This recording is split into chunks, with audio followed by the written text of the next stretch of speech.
Assalomu alaykum vodiy fasida obunachilari. Xudo xolasa mana havo jahonlar ham isib, ishlarimiz boshlab oldik. Xudo xolasa mana birinchi reys yukimiz o'zimizning Minnonobod qishlog'iga, Qirdi ustidagi bir akamiznikiga 200 mramorniy fasadniy plitkamizdan jami объемimiz 80 kvadrat fasad, 20 kvadrat sokil. Xudo xolasa dastlabki ishlarini boshlab oldik. Havolar ham ochilib qoldi. Ustalarimiz ham ish faoliyatini boshlashgan. Agarda sizlarning ham fasadlaringizni tez va sifatli bitkazishni xohlasalaringiz, pastda telefon raqam aloqaga chiqarasizlar.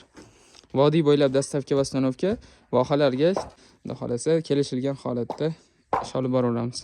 Ishxonamizda ham bo'lgan yangiliklardan kunlik объемimizni kengaytirish maqsadida yana bir sushilkalar qilib, xudo xolasa kunlik 60 kvadrat объем bilan ish olib boramiz.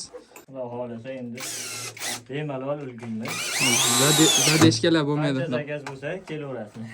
Cheklanmagan объемda zakazlarni qabul qilib ish faoliyatimizni boshladik, xudo xolasa. Aloqaga chiqarasiz.